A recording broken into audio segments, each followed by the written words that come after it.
Hello, everybody, and welcome back to another NBA offseason episode. Today, we're covering the Boston Celtics. As always, check us out on YouTube. If you're already listening on YouTube, watching on YouTube, thank you. Pleasure to see you. And let's just get right into the finals runner-ups, the Boston Celtics. Um, so they have a solid core. It's they just made the finals. Like there's not much negative to say about any of the people on this core. Four, obviously, at one we have Jason Tatum, at two Jaylen Brown, three Robert Williams the third, and four the reigning defensive player of the year Marcus Smart. Like I just had a thought pop into my head that I really wanted to cover, but not going to get into that. It had to do with Katie and Jaylen Brown, but not going to No. get into that. Um, Nice. Duville, Jason Tatum, what's his ceiling? We talk about the team's ceiling. What's Jason Tatum's ceiling for this season? We obviously know he's an all-star. He was all-star captain this year. Can he step it up to this consistent all NBA first team, or you think he's kind of plateaued at just solid all-star? No, I think everybody in Boston knows that Jason Tatum is the number one guy. I mean, you can have the two-headed snake with Jaylen Brown and Jason Tatum, but at the end of the day, Jason Tatum's taking the last shot. Yeah. So I think he will be consistent first team NBA, and I think his ceiling is MVP. That might sound crazy. I don't think it does, though, because he's so good and he's consistently popping those 35 plus. Like, it's insane. And I mean, he's probably got the one of the best looking jumpers we've seen in so many years. It's insane. I'll just say that. Yeah. I mean, his game speaks for itself. It speaks for itself. Um, and Jack, we got Jaylen Brown at number two. He's low key one of the most underrated players in the entire league, just based on Facts. his scoring ability, his defensive ability. He has games better than Tatum on the regular. Um, I don't know. I don't even know what else to say about him. Like you got like I he's a number mean, two, but what else can you say about him? yeah, he's the number two, but like at the same time, he was their most consistent. Like Tatum was their best player, but Jaylen Brown was their more consistent. Like I like that. he's gonna show up every night, and at some point in the game, he's gonna have his moments where it's like, holy shit, he just scored 10 points in however like a very short period of time. He just has Yeah. these moments where he looks unstoppable. Like he looks like literally nobody in the league can stop him from getting to the basket, from hitting the step back three. It was pretty impressive throughout the playoffs. And I thought after the first, I guess it was just the first game because Tatum didn't have a good game of the finals, that Jaylen Brown, if they won, would be finals MVP. I was personally shooting for Al Horford to get finals MVP, but the Yeah, more Hall of realistic Famer. option looked like Jaylen Brown.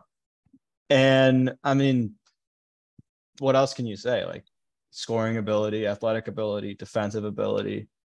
He can play the one if you really need him to. He can guard the one, two, three. I won't say four just because that might not be too Yeah. realistic, but he's everything in one package. He it says Swiss Army knife for Jason Tatum, but you could say the same thing for Jaylen Brown. He really brings it all I would say every more single so. night. Yeah. And Dove, the last two guys on the slide, we got the defensive specialists, the anchors of the Boston Celtics, Robert Williams and Marcus Smart. We saw Marcus Smart improve his offensive game a little bit, but he's still inconsistent. You think like that offensive game, like lack thereof, will always plague guys like Robert Williams and Marcus Smart a little bit. Like because they're obviously going to be needed in the end of a game. But could a guy like Brogdon or Horford be playing over them if their offensive starts to struggle?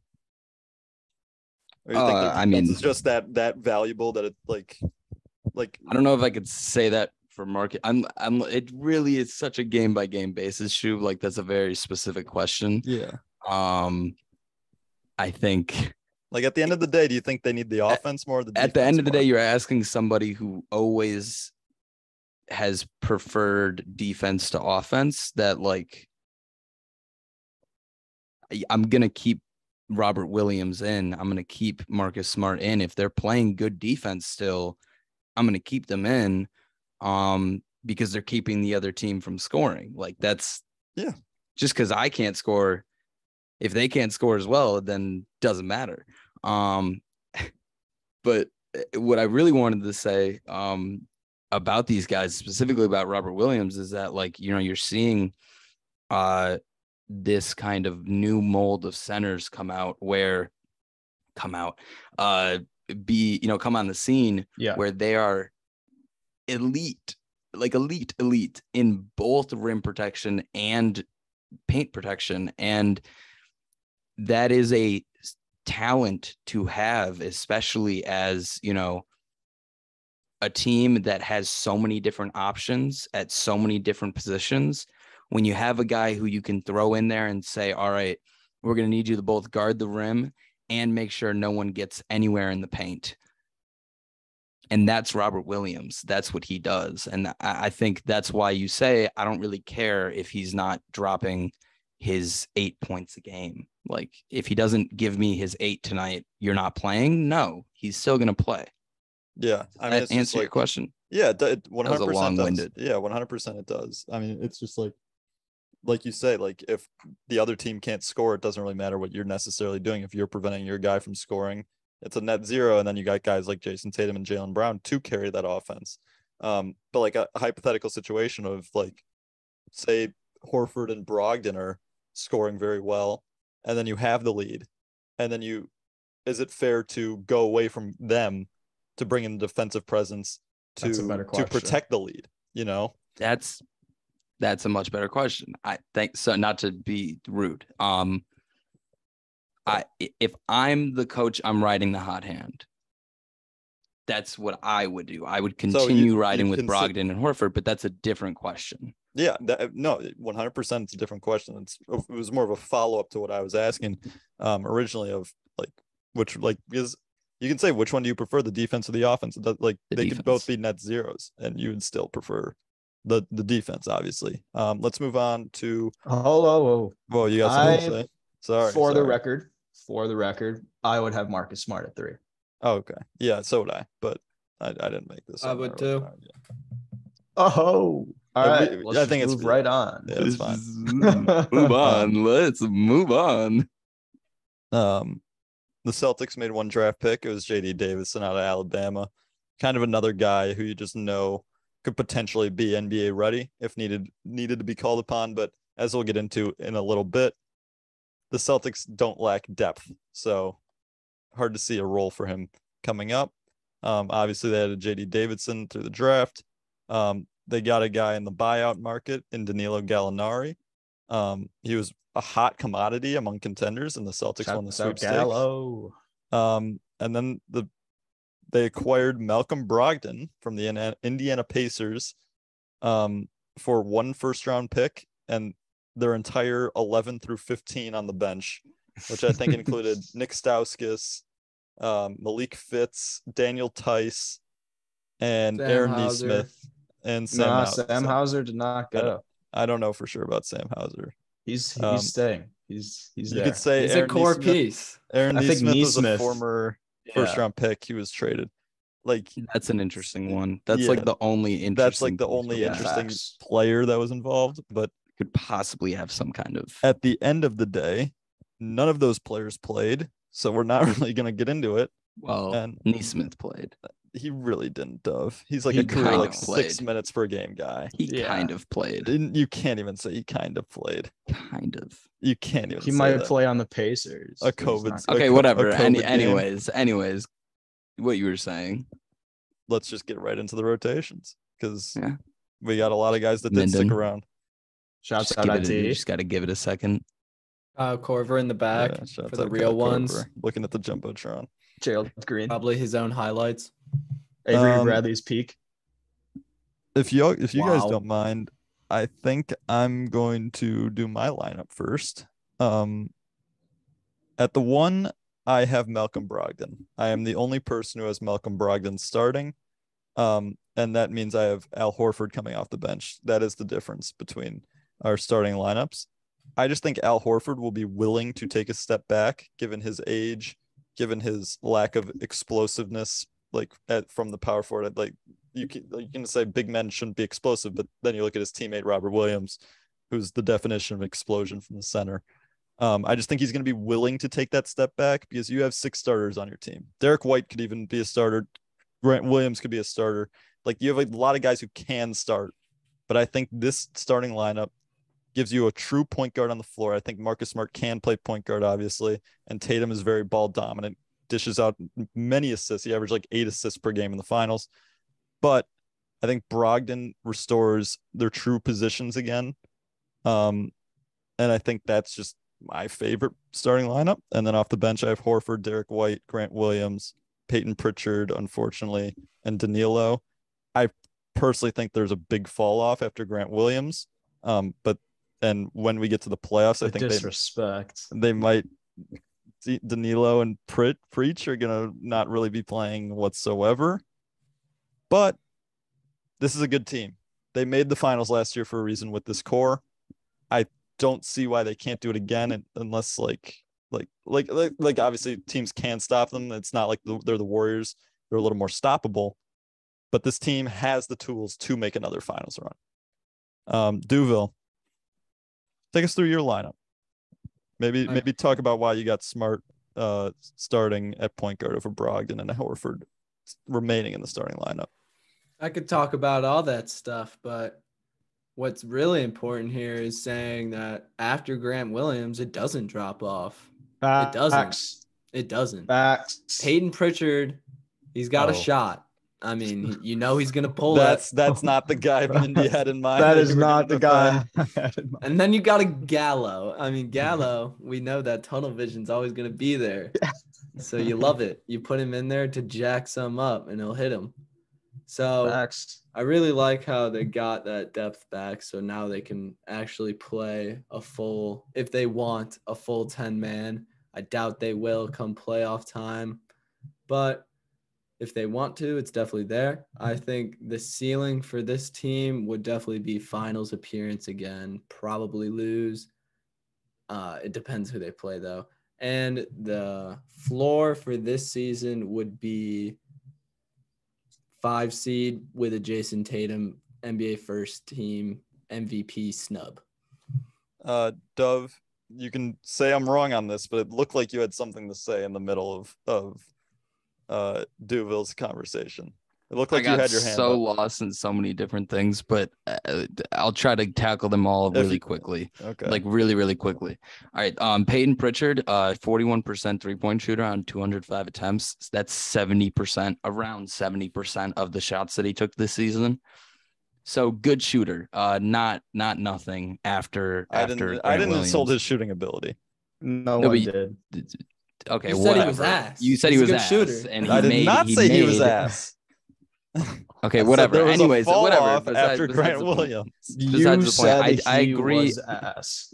Whatever. Anyways, the Brogdon thing, real quick. It's really simple. You run Brogdon when you want offense. You want to run small ball. You want more 3-point opportunities. Not even small ball. I'm not saying this is small ball. I'm saying when you want to run smaller ball because it's smaller than Al Horford and Al Horford and Robert Williams. Fair.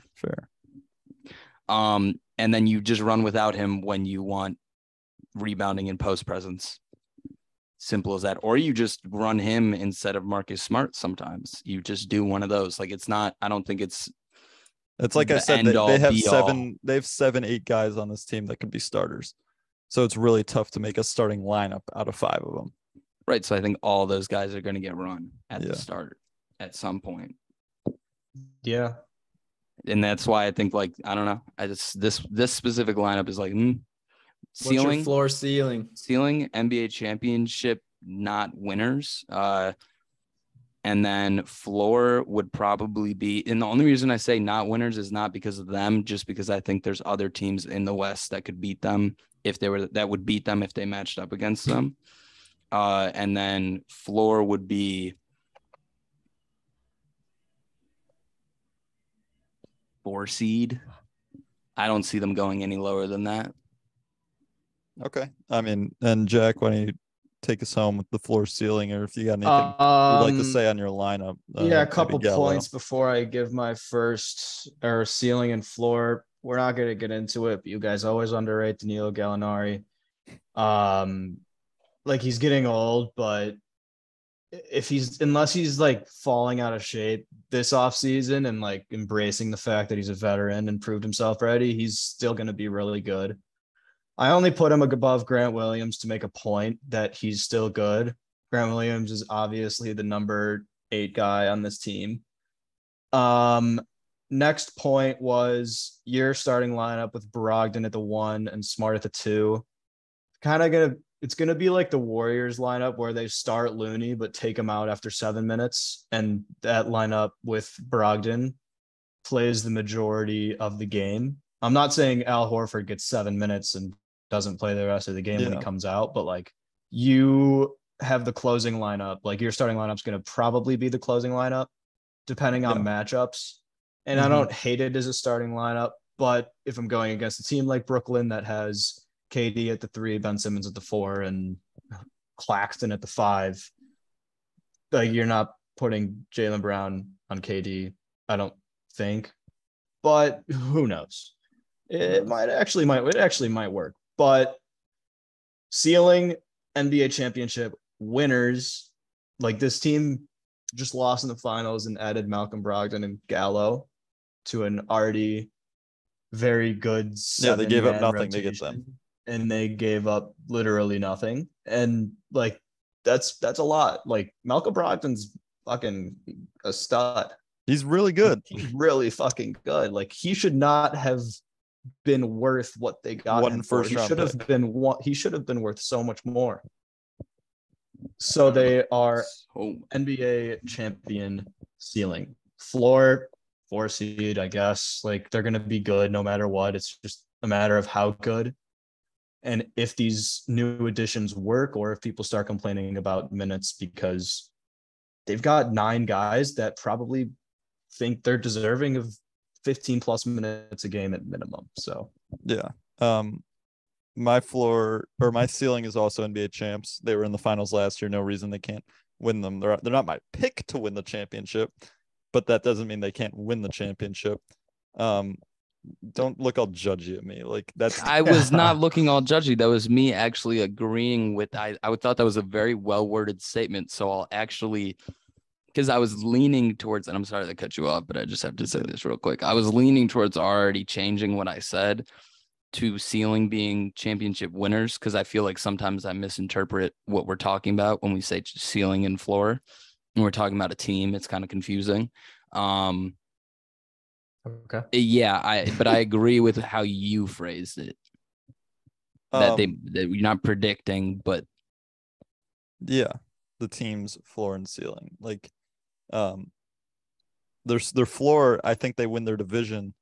However, if we're talking playoffs, which we were for the NBA champs, if they match up against a rogue Nets team that still has KD, or say the Heat fall in the regular season a little bit, which we've seen them do, I could see them losing in the first round. Mitchell, yeah, I could see them losing in the first round.